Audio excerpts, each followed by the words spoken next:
আম্মা জান জিজ্ঞাসা করছিলেন, ইয়া রাসূলুল্লাহ, কিয়ামতের দিন কিরকম হবে, আমরা কিভাবে আসবো?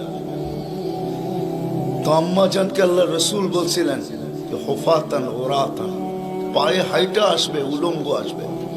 আম্মা জান চিৎকার দিয়া বলছে, আলা ইয়ারা বাদুনা বাদা, আমাদের একজন আরেকজনকে দেখবে না? আল্লাহ রসুল আম্মা জানের কোলে শোয়া ছিলেন, উঠা বসছেন, চেহারা রং পরিবর্তন হয়ে গেছে, আর বলছে, আয়েশা ইয়াউমুন আসির, আয়েশা বড় কঠিন দিন। তো দুটা চিত্র তুলে ধরছেন আম্মার সামনে, বলছে, আয়েশা কিরকম কঠিন শুনবা? কাআন্নী আনজুরু মূসা মুতালাফফিফুন বিউমুদিল আরশ ওয়া ইয়াকুলু রাব্বি লা আসআলুকা আল-ইয়াওমা উম্মি ওয়া লা আসআলুকা আল-ইয়াওমা উখতি আসআলুকা নাফসি নাফসি নাফসি নাফসি। বলছে, আয়েশা এরকম কঠিন দিন আমি দেখতেছি যেন মুসা আলাইহিস সালাম আরশের খুঁটি ধরে চিৎকার দিতেছে আর বলতেছে, আল্লাহ আজকের দিনে মাকে চাই না, বোনকে চাই না, চাই আমাকে বাঁচান, আমাকে বাঁচান। কালিমুল্লাহ, যার কিতাবটা আল্লাহ নিজের হাতে লেখছে, কাতাবাত তাওরাত বিয়াদি, যার কিতাব আল্লাহ নিজের হাতে লেখা দিয়েছেন, কালিমুল্লাহ যিনি, আল্লাহর সাথে যিনি কথা বলতেন, যার উপাধি কালিমুল্লাহ, উলুল আজমি মিনার রসুল, 5 জন নবীর ভিতরে একজন যিনি, 5 জন উলুল আজমি মিনার রসুলের ভিতরে। আল্লাহ রসুল বলছে, আয়েশা আরেকটু দৃশ্য বলবো তোমাকে? তো বলছে, ইয়া রাসূলুল্লাহ বলেন। বলছে, ওয়াজিআ বিজাহান্নাম, জাহান্নামকে যখন আনা হবে 70,000 শিকল লাগানো হবে, প্রত্যেকটা করার সাথে 70,000 ফেরেশতা ধরবে। তারপরও জাহান্নাম ছুটবে, সব ফেরেশতাদের হাতের থেকে ছুটা নিচে কিয়ামতের দিন মাঠের দিকে যখন ভাগতে থাকবে, তো জিবরিল আলাইহিস সালাম আল্লাহর পাশে থাকবে, চিৎকার দিয়া বসা পড়বে আর বলবে, রব্বি সাল্লিম সাল্লিম, রব আমাকে বাঁচান, আমাকে বাঁচান। ওই দিন শুধু একজন ব্যক্তিত্ব, আপনার আমার রসূল মুহাম্মদুর রাসূলুল্লাহ সাল্লাল্লাহু আলাইহি ওয়াসাল্লাম শুধু উম্মতি উম্মতি বলে চিৎকার দিবে। আল্লাহ এটাই জবাব দিতেছেন, আনতা তাকুলু উম্মতি, আমি জানি আপনি উম্মতি বলে চিৎকার দিবেন, কেন এখানে শুধু ব্যথা উম্মতের, আর কোনো ব্যথা নেই, কোনো ব্যথা নেই, শুধু ব্যথা উম্মতের ব্যথা। এমন এক ব্যথা দিলের ভিতরে ছিল, তো বলছে আপনি উম্মতি বলে চিৎকার দিবেন, আমি বলবো রহমতি রহমতি, 99 রহমত রাখা আছে, সালতো তা, ওই দিন আপনি চাবেন আমি দিব, শাফি তুসাফা, আপনি সুপারিশ করবেন আমি মঞ্জুর করব। আরেক রিওয়ায়াতে আল্লাহ বন্ধুকে সান্ত্বনা দিয়েছেন, বন্ধু আনা মালিকি ইয়াউমিদ্দিন আনতা সাহিবা ইয়াউমিদ্দিন, আমি কিয়ামতের মালিক বটে, কিন্তু বাদশা কিন্তু আপনি। আমি মালিক কিন্তু বাদশা আপনি। ব্যথা ছিল, ব্যথা। সুনামগঞ্জের মানুষ আমার চেয়ে বড় বড় ওলামার আওয়াজ করছে, আমি শুধু আপনাদেরকে একটু নবীর ব্যথা শুনাইতেছি, কিরকম ব্যথা ভিতরে ছিল। চলেন, যখন ব্যথাই শুনাইতেছিলাম তো আরেকটু শুনাই। প্রথম সিংহায় ফুতে সব ধ্বংস হয়ে যাবে, এটাকে নফখাতুল উলা বলে, কিয়ামত যেটাকে বলে। দ্বিতীয়টাকে নফখাতুন নুশুর বলে, দ্বিতীয় সিংহা ফুতে সব আবার জন্ম হবে, সব পয়দা হবে। কিন্তু এর আগে মৌত সবার হয়ে যাবে, মালাকুল মৌতেরও মৌত হবে, এটাও সত্য, হাদিসে আছে। আমি অতদূর টানতে চাইতেছি না। সর্বশেষ যখন মালাকুল মৌত থাকবে, তা আল্লাহ জিজ্ঞেস করবে, মাম বাকিয়া ইয়া মালাকুল মৌত, কে বাকি? তো বলবে, লা মা বাকিয়া আহাদ ইল্লা আনা ওয়া আনতাল হাইয়ুল লাযী লা তামুত। আকাশ জমিন আরশের নিচে কোথাও কোনো সৃষ্টি বাকি নাই, শুধু আমি একা বাকি আর আপনি। আল্লাহ জিজ্ঞাসা করবে, আইনা আনতা, তুমি কোথায়? তো বলবে, তাহতা আরশিক, আমি আপনার আরশের নিচে, পড়ে তো না। আল্লাহ বলবে, মাদা তারাও, আরশের নিচে তাকায় দেখো তো কি দেখা যায়? তো উনি লেখা দেখবে, আজকেও আছে, ওই দিনও উনি দেখবেন, ইন্নী কাতাবতুল মৌত আলা মান তাহতা আরশি, আমার আরশের নিচে যে আছে তাকে মরতেই হবে। আল্লাযী হাই চিরঞ্জীব ফাহুয়া ফাওকা আরশি, সে আমার আরশের উপরে বিরাজমান। তো বলবে আল্লাহ এই লেখা আছে এখানে, তা আল্লাহ বলবে ফাতামুত আনতা, এবার তোমার পালা। ফাইন্নাকা তাহতা আরশি, তুমি আমার আরশের নিচে। ওয়া ইন্নী কাতাবতুল মাউত আলা মান তাহতা আরশি, আর আমার আরশের নিচে যে আছে তাকে মরতেই হবে। সায়ুলকি আলাইহি সাকারাতাল মাউত, আল্লাহ ওনার উপরে মৃত্যুর যাতনা ঢালবেন। আজকে যদিও উনি মৃত্যু সম্বন্ধে কিঞ্চিত ধারণাও রাখেন না, আমার বিশ্বাস উনি মৌত কি জিনিস জানেন না, এটাই তো সত্য। কি যাতনা বিষে বুঝিবে সে কিসে, কবু আসি বিষে ডংসিনি জানে। সাপের বিষ তো ওই বোঝে যাকে সাপে দংশন করছে।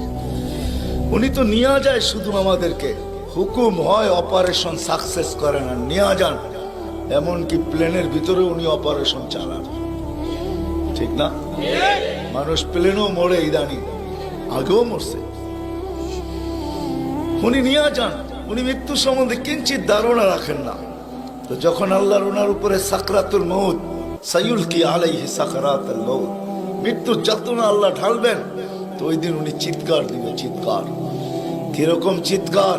বলবে বিইজ্জতিকা ওয়া জালালিক, তোর ইজ্জত আর জালালের কসম, ওয়া উলুবি মাকানিক, তোর উচ্চতার কসম মালিক। লাউ আলিমতু সাকরাতাল মউত, মৃত্যু সম্বন্ধে যদি আমার কিঞ্চিত ধারণা থাকতো, মা কাবাস্তু আরওয়াহাল মুমিনিন, কোন মুমিন মুসলমানকে আমি এত কষ্ট দিয়ে নিয়ে আসতাম, এত কষ্ট। কিন্তু বহুত ওনার হবে, উনিও মুখ থুবড়ায় পড়বেন। দ্বিতীয় নফখার আগে আল্লাহ 4 জনকে পয়দা করবেন, জিবরিল, মিকাইল, ইসরাফিল, মালাকুল মউতকে।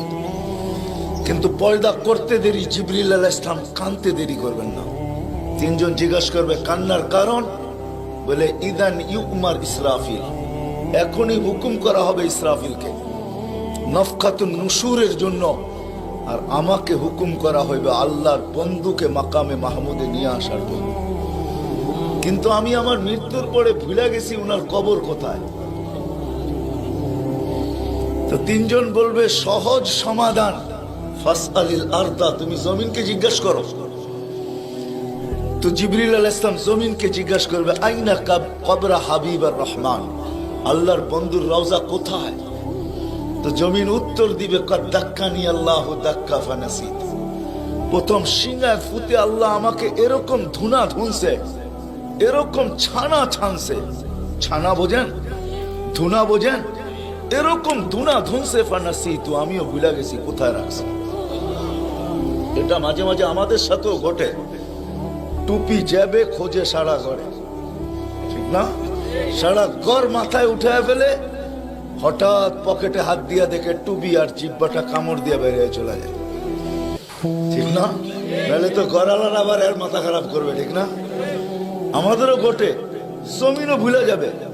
ওই দিন আল্লাহ রসুলের কবর থেকে নূর বাহির হবে, নূর নূর নূর নূর, হাত্তা ইয়াসাদ আরশার রহমান, আল্লাহর আরশ পর্যন্ত পৌঁছবে।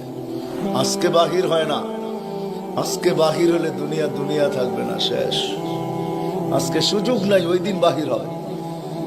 জিবরিল আলাইহিস সালামকে হুকুম করা হবে নিয়ে আসো মাকামে মাহমুদে, নিয়ে আস, যাবে।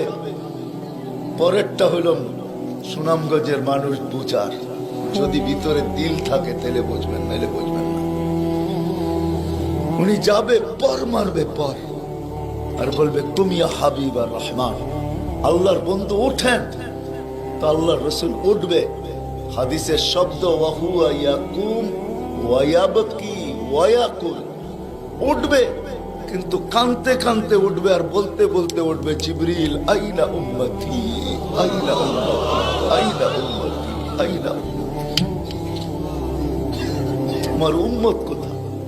আওয়াসালা শাফির জাহান্নাম, আমার উম্মত কি আমাকে ফাঁকি দিয়া পুলসিরাতের কিনারে চলে গেছে? তারপরে জিবরিল তুমি আমাকে উঠাইতে আসছো।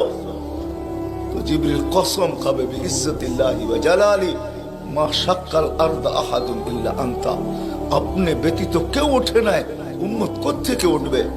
আপনি শান্ত হন, শান্ত, সান্ত্বনা দিবে, উঠবে, মাকামে মাহমুদে যাবে। কসম খোদার, ব্যথা আমি শুনাইতেছি আপনাদের, উঠবে, যাবে। কিন্তু মাকামে মাহমুদে বসবে না, শুধু ডাইন হাতটা রাইখা দিয়া দাঁড়ায় থাকবে। আল্লাহ জিজ্ঞাসা করবে, বন্ধু বসেন না? বলছে, না বসবো না। দাঁড়ায় আছেন কেন, হাত রাখছেন কেন? বলে, মালিক এই জন্য হাত রাইখা দাঁড়ায় আছি, এটা আমি মালিক। কিন্তু তাইলে বসেন না কেন? বলে, বসবো না। বলছে, কারণ কি কারণে বসবেন না? বলে, আমাকে বসায়া দিতে চান তাই না? আমি যদি বসি তো আমার উম্মতের জন্য ছোটবে কে, ভাববে কে, কাঁদবে কে? হাউজে কাউসারে যাবে কে? উম্মতের ঠোঁটে লাগায়া পেলা পান করায়া দিবে, পানি পান করায়া দিবে কে? মিজানের পাশে দৌড়াবে। পাল্লা যদি সামনে না ঝুঁকে তাইলে দুরুদের গাঠি নিয়া, যা আমি আপনি পড়ছি নবীর উপরে দুরুদ, ওই গাঠি গুলাকে নিজের কাঁধে করে নিয়ে চলে আসবে। প্রত্যেকের নামেরটা ইমাম কর্তুবী রহমতুল্লাহ আলাইহি লেখছেন, কিতাব মোতালা করেন, ওই গাঠি নিয়ে আসবে, নিজে উঠায়া নিয়ে আসবে, উঠায়া। এই জন্যই বলছে আমার উপরে দুরুদ বেশি বেশি পড়ো। ডেলি পড়ো না তো জুমার দিন পড়ো, আকসিরু আলাইহিস সালাহ ইয়াউমাল জুমআ, জুমার দিন বেশি বেশি আমার উপরে দুরুদ পড়ো। তোমাদের দুরুদ গাঠটির ভিতরে রাখা থাকবে। গাঠটি কিয়ামতের দিন যদি পাল্লা না ঝুঁকে তো আমি পিঠে করে উঠায়া পাল্লায় দিয়া ঝুঁকায়া দিব, ঝুঁকায়া। আবার মিজানের পাল্লায় পুলসিরাতের ওইখানে দৌড়াবে। বলছে, কে দৌড়াবে উম্মতের জন্য? যে কিয়ামতের মাঠে ব্যথা নিয়ে উঠবে, ব্যথা, ব্যথা নিয়ে উঠবে, ব্যথা। হায় হায়, যে মৃত্যু লগ্ন ব্যথা নিয়ে গেছেন, ব্যথা। কোনো ব্যথা না, কোনো ব্যথা না, নয় ফ্যামিলির ব্যথা না, হাসান হোসাইনের ব্যথা না, আলী ফাতেমার ব্যথা না, যে হাসান হোসাইন কলিজার টুকরা ছিল, টুকরা। সুনামগঞ্জের মানুষ বুঝবেন কি বুঝবেন না জানি না, দুই ভাই আসছে আল্লাহ রসুলের কাছে, আয়েশা বলছে, নানা জান আপনি উত্তম না আমরা দুই ভাই উত্তম? সাইয়্যিদুল আউয়ালিন ওয়াল আখিরিন কে জিজ্ঞাসা করে, যার সুবাদে সমগ্র জগৎ তৈরি, যার রহমতের ছোঁয়ায় সব অস্তিত্ব পাইছে, আমিও আপনাও সমস্ত সৃষ্টি, আরে সমস্ত নবী রসুল যার রহমতের ছোঁয়ায় অস্তিত্ব পাইছে, তাকে নাতি দয় জিজ্ঞাসা করতেছে, নানা জান আপনি উত্তম না আমরা দুই ভাই? আল্লাহ রসুল সাদা সিধা জবাব দিচ্ছেন, আমি উত্তম, খায়রুল বাশার, আমি উত্তম। দুই ভাই হাসা দিছে। আল্লাহ রসুল জিজ্ঞাসা করছে, আসলা কেন? নানা জান জবাব হয় নাই। মানি আমরা দুই ভাই উত্তম। প্রমাণ? আপনার আব্বা আমাদের আব্বাজানকে চিনেন? তো বলছে, বলো তোমাদের আব্বাজান কে? আলিউল মুর্তাজার পুরা মানাকে পরিচয়। আমি সিলেটও বলে আসছি, আমার বড় আফসোস লাগে, বাংলাদেশে হাজারো ওয়াজ হয় সারা বছর, কিন্তু আজ পর্যন্ত একটা ওয়াজের ব্যানার পাইলাম না যে শানে সাহাবা, শানে সিদ্দিক, শানে আবু বকর, শানে ওমর, শানে ওসমান। বহুত কম ব্যানার পাই শানে রিসালাত, আল্লাহ রসুলের শান। চিনি না বিদায়, রাগ হবেন না, আজকে চিনি না বিদায়। প্রত্যন্ত অঞ্চল সুনামগঞ্জের সাথে আজকে যোগাযোগ বড় ভালো, আপনাদের হাইওয়ে বড় সুন্দর, গাড়ি বড় স্পিরিটে চলে, কিন্তু একটা দিন ছিল এখানে যোগাযোগ বড় দুর্গম ছিল। বাতিল এই সুযোগগুলোকে ব্যবহার করছে। প্রত্যন্ত অঞ্চলের মানুষ নবী জানে না কাকে বলে, রসুল চিনে না কাকে বলে। আপনারা তো শহরের মানুষ, হায় হায় আপনাদের এই সুনামগঞ্জ পাওয়া যাবে বহুত মানুষ নবীর নামও বলতে পারবে না। রাগ হয় না, রাগ হয় না, পায়ে হাত রাখে। বিদায় বাতিল এটাকে সুযোগ হিসাবে ব্যবহার করে। নবীকে যখন চিনে না তো ভুল নবীর 2 নম্বর 22 নম্বর নবীর মালা তাদের গলায় পড়ায়া দেয়।